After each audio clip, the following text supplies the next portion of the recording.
Meus irmãos, a paz do Senhor, chegamos em Números capítulo 4, é um capítulo muito fácil. Se você pegar sua Bíblia, você vai ver que esse capítulo fala só de duas coisas. Primeiro, dos deveres dos levitas e do número dos levitas, o censo dos levitas que estavam ali aptos para trabalhar. Não confunda esse censo dos levitas daqui de Números 4 com o censo do terceiro capítulo, tá? No capítulo anterior, era todos os levitas a partir de 1 mês de idade. Aqui é somente os levitas que estão aptos para o trabalho no sacerdócio. Então você tem aqui os deveres, são os serviços dos levitas, o que cada um deles fazem. Nós já falamos disso no vídeo passado. Se você não viu, um vídeo especialíssimo. Terceiro capítulo, você não deixa de ver esse capítulo. Depois do terceiro vem o quarto, então não fica queimando etapa não. Não pule etapa para você ter a compreensão completa da escritura, tá? Então veja bem, aqui você vai ver sobre os deveres, né? Vou fazer um resumo, porque nós já falamos disso no capítulo 3º, né? E o número dos levitas, por isso esse livro chama Livro dos Números, né? Por isso que ele é chamado assim também, Livro dos Números, tá? O nome dele é hebraico, Bamidbar, significa no deserto, tá? Significa que é no deserto da onde? Do Sinai, onde Deus fala com Moisés, tá ok? Então vamos lá. Você já sabe sobre a ordem das tribos, né? Você tem aqui ao norte. Olha, veja bem que esse desenho não está alinhadinho, ele está mais ou menos assim, tá? Então, por exemplo, assim seria norte, sul, leste, oeste, tá ok? Na Bíblia não fala leste, vai falar oriente, oriente e ocidente, né? Nós, por exemplo, aqui na América, a gente mora do lado do ocidente.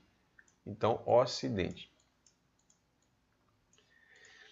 Tá ok? Então, o oriente é o leste. Então, vamos lá. Norte, que é em cima, sul, embaixo.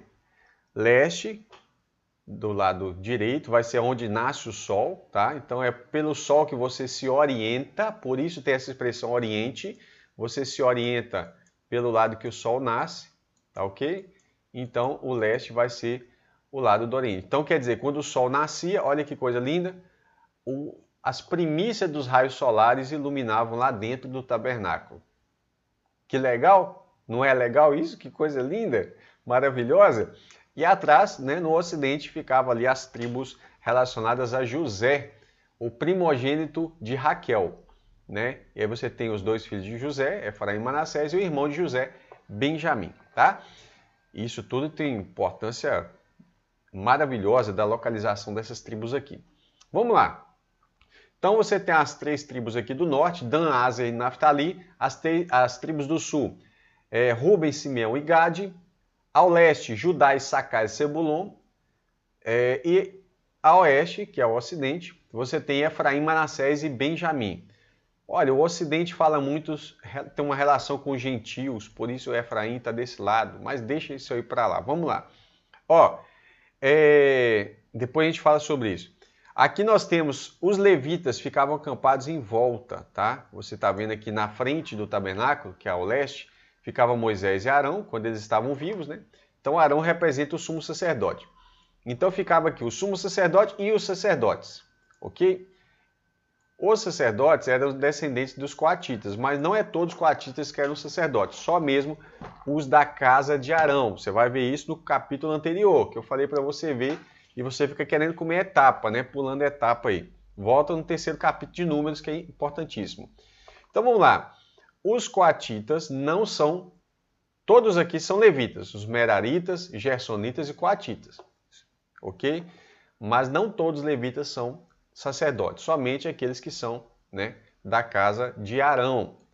Então Arão e Moisés eram descendentes de Coate. E aí você vai ver que eles ficam aqui à frente, os sacerdotes ficam à frente do tabernáculo. Ao norte fica a casa de Merari e de Gerson fica aqui a leste, a oeste, né? E ao sul fica os coatitas. Essa divisão você já conhece ela bem. Então vamos falar aqui sobre os deveres. Os gersonitas, nós falamos disso na aula anterior também, eles tinham que carregar, né, tirar, carregar e montar o tabernáculo, né, a tenda e sua cobertura, essa tenda aqui. Eles tinham o véu da porta da tenda para eles poderem carregar, as cortinas, e tudo isso aqui está ali, né, eu vou deixar dos coatitas e dos meraritas aqui de uma vez também. são as atividades que estão descritas nesse quarto capítulo, tá? Que são as mesmas que estavam lá no capítulo anterior. Então não tem por que a gente ficar aqui repetindo ponto a ponto. Tira um print, faça suas anotações, está mastigado isso aqui, tá? No terceiro capítulo explicamos isso aqui detalhadamente. Então vamos lá. Para esse capítulo ser mais reduzido, ele é só um complemento do capítulo anterior. Na prática, eu não dividiria em dois capítulos, terceiro e quarto. Eu faria tudo um capítulo só, mas ficaria muito grande, né? Talvez seja por isso a divisão, tá? Então, você vê que o contexto é praticamente o mesmo. A única coisa que vai mudar aqui vai ser isso, ó. O censo dos levitas para o ministério, não é censo dos levitas que existem. Então, no terceiro capítulo foi feito um censo dos levitas de um mês para cima. Aqui vai ser feito a contagem, o número dos homens de 30 a 50 anos. Ai, por que é só os homens? Porque as irmãs, as levitas mulheres, estavam cuidando das casas, cuidando das crianças, e alguém tinha que cuidar das coisas lá do Senhor. É simples entender isso aqui, né? E eles começavam a trabalhar a partir dos 30 anos. E aí, que interessante, né? Se os levitas, eles exerciam ali o seu ministério e até mesmo o sacerdócio a partir dos 30 anos, Cristo Jesus, que não é descendente de Levi, mas é descendente de Judá, e ele não está sob a ordem de Arão, como diz Hebreus, você vai ver isso lá em Hebreus, por exemplo, né? Ele não está. Eu fiz aqui um estudo da carta de Hebreus completa, do início ao fim, tá? Só você digitar no Google, no YouTube assim, ó, Curso Bíblico Online, Epístola aos Hebreus, ou Hebreus, vai aparecer lá do início ao fim, tá? E eu explico isso aí detalhadamente. Jesus não é descendente de Arão, ele não está na linhagem dos levitas, ele é da tribo de Judá. Ele é um rei, mas também é um rei que é sacerdote, e que é profeta, e que é juiz e tudo mais, né? Então, tudo isso apontava para Jesus. E olha que interessante, no início você vê que a contagem os levitas começam a trabalhar a partir dos 30 anos de idade. E isso até os 50. Por quê? A partir de 50 anos, considerava-se que eles já não tinham muita força para carregar. É muito peso, muito peso. Se você olhar, era madeira de acácia, uma madeira de durabilidade enorme, muito pesada, muito dura, e ainda revestido de ouro, por exemplo, serão as placas ali, né, as tábuas para formar todo aquele conjunto do tabernáculo, é uma coisa impressionante. Com certeza é muito peso. Além do serviço diário, trabalhar com bois, é um boi inteiro que era para ser assado, né? Então, é muita coisa para fazer o dia inteiro, muito trabalho tinha, tá? E a gente vai ver quantos levitas eram necessários para poder atender toda a nação. Era muita gente mesmo. Então vamos aqui.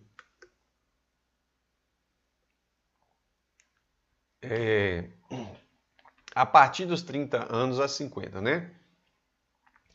Então, da tribo, a gente já sabe que é a tribo de Levi, são os levitas, né? Da casa de Coate, os coatitas, de Gerson, os gersonitas e os meraritas, e esse é o número da população que está escrito lá em formato de texto. Então, olhando o quadro aqui, é muito simples, você bateu o olho, você já consegue identificar tudo e o total dos levitas disponíveis para trabalhar. Olha aí, se fosse considerar uma empresa, o tabernáculo, embora a estrutura é pequena, mas todo o trabalho em torno do tabernáculo é um serviço de uma empresa de grande porte, né? Uma empresa de grande porte, como as grandes indústrias, cerca de 8.580 funcionários à disposição, tá? Do serviço dos levitas. Mas a população da nação era muito grande, imagina todo mundo levando as suas ofertas, os seus dízimos, o resgate dos filhos, pagando os seus votos, e tudo isso envolvia um trabalho muito grande, então dependia de uma mão de obra realmente que estejam saudáveis. E detalhe, não é todo homem da casa de Levi que estava pronto para o ministério, não.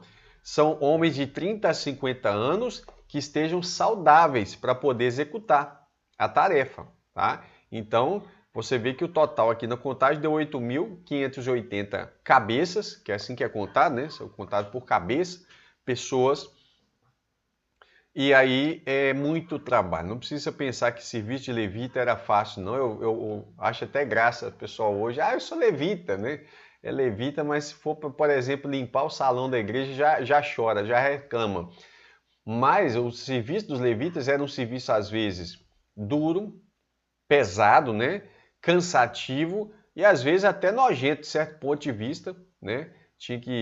Você sabe que quando você abre um animal, você tem fezes, tem que remover as fezes, tem que jogar essas fezes fora. Então, alguém tem que carregar tudo isso, as cinzas, trazer madeira, né? Providenciar essa madeira, cortar isso no machado, né? Não tinha motosserra nem nada, e tinha que ficar trazendo todo o serviço envolve muito peso, se você parar para pensar, tá? Então é isso que esse capítulo fala. Há um detalhe que eu queria falar para vocês.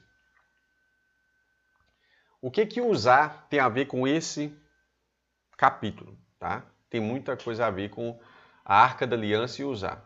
Vamos lá.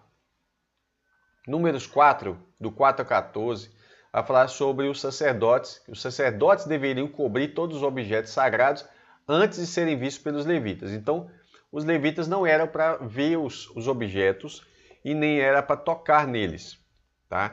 Então, como é que, por exemplo, quem lidava com os elementos relacionados aos objetos sagrados, vamos ver lá, é a casa dos coatitas, né? Então, os coatitas, eles carregavam ali, aliás, não eram nem os coatitas, né? Vamos ver aqui, ó. A Arca da Aliança, a mesa dos pães, eram os coatitas. Então, os coatitas, que é da mesma família de Moisés e Arão. Pensei que eu tinha errado.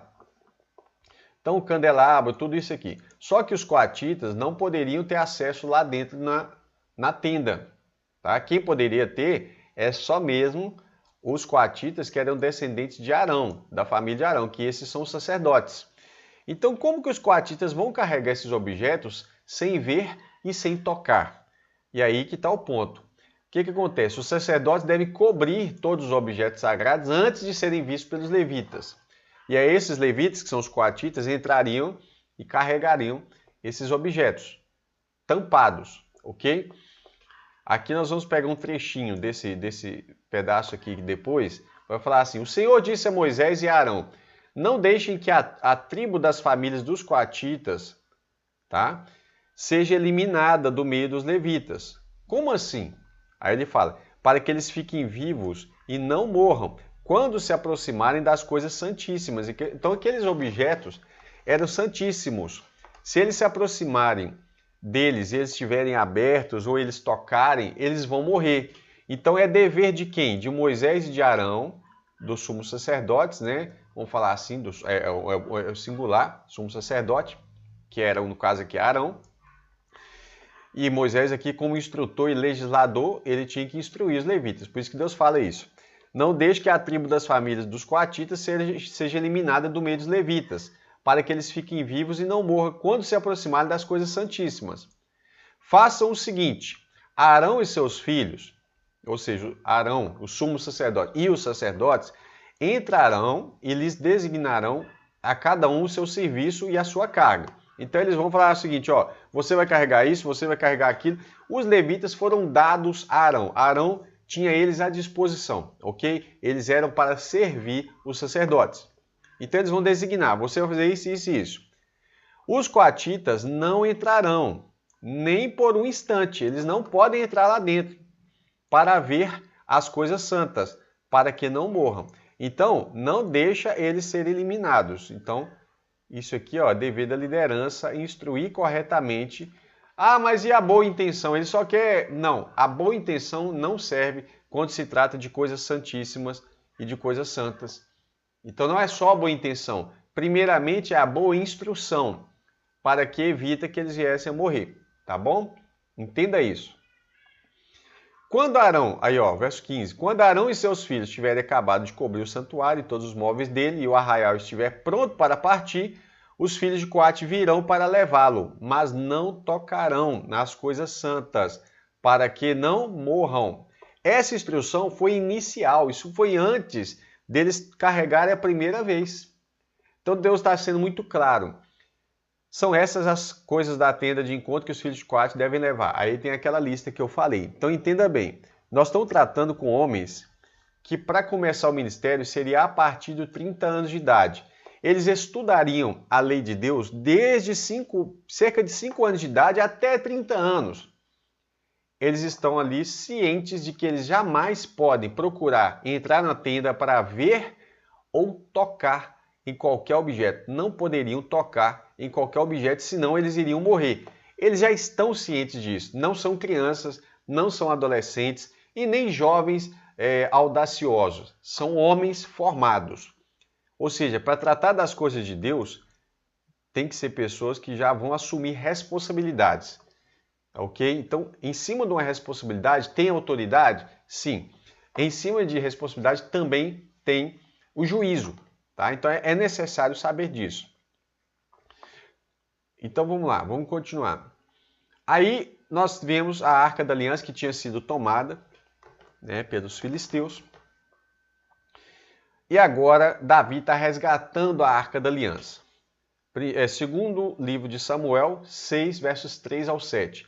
Puseram a arca de Deus numa carroça nova, ou num carro de boi, né, novo. A ideia de ser novo é que é uma carroça virgem, que nunca foi usado, estamos oferecendo o melhor para Deus, é uma espécie de transporte de alta qualidade, né, vamos falar assim, lembrando que nós estamos tratando de um período que não existia carros e nada do que a gente tem hoje, né?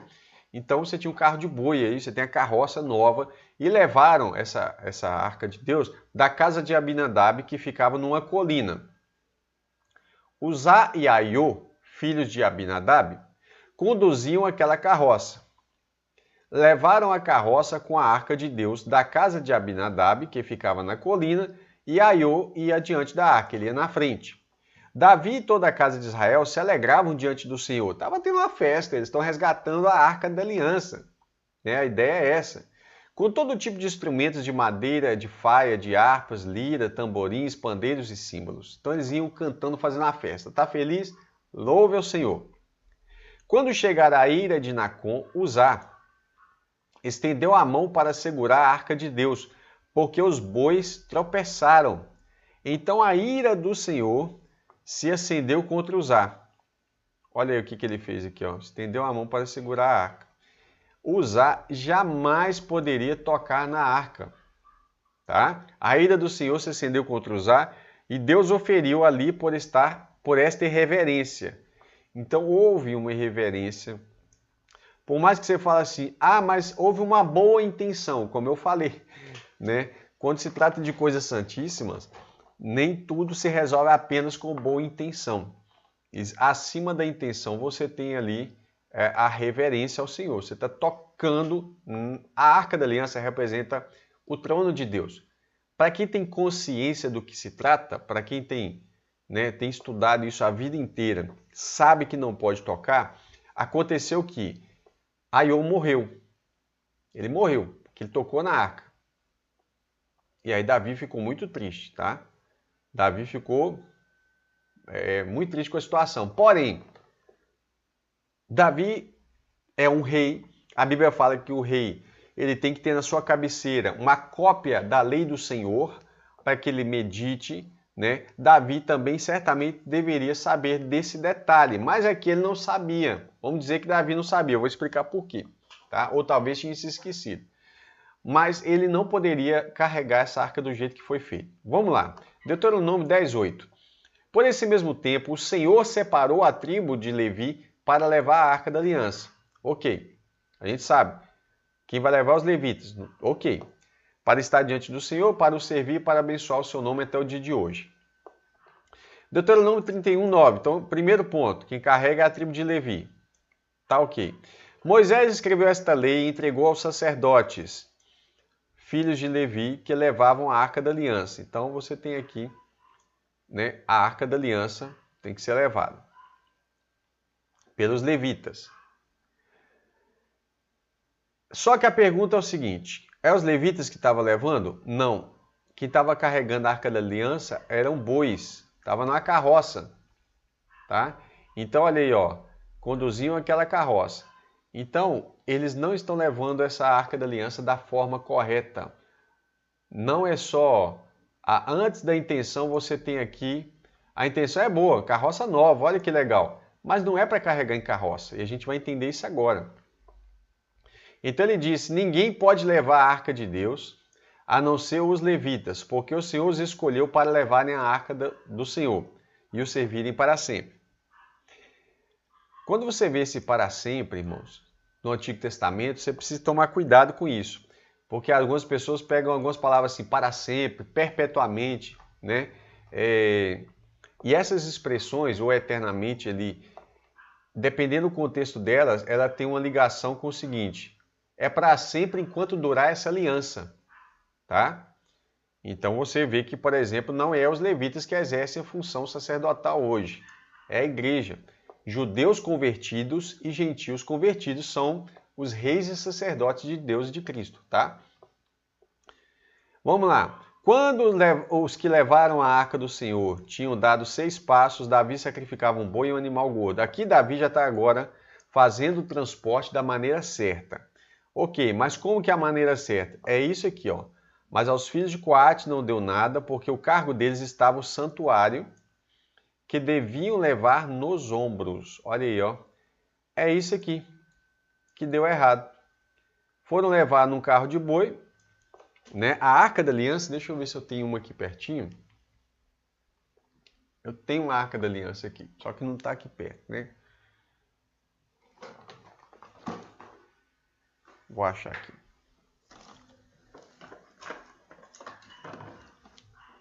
Achei. Olha aqui, ó. Tá vendo isso aqui? Olha que legal. A Arca da Aliança, ela tem isso aqui, ó. Para quê? Para que tem esses cabos aqui? Eles eram colocados aqui numa argola, tá? E aí esses cabos é justamente para os levitas colocarem isso no ombro e carregarem no ombro. Ela é pesada? É. Ok, não tem problema. Eles vão ir lá colocar isso no ombro e carregar. Esse foi o erro. Davi descobriu isso lendo a lei de Deus, né? E agora eles vão então carregar da maneira certa. Então por que eu quis entrar nesse detalhe de Coate aqui, dos seus serviços, como é que funcionava? O que isso tem a ver com Números 4? Tem tudo a ver, tá?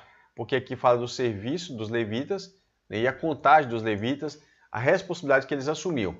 Só um detalhezinho, a princípio os levitas começam a trabalhar aqui com a idade de 30 anos. Depois eles vão começar com 25 e depois com 20 anos, isso vai ser uma necessidade até o tempo de Davi.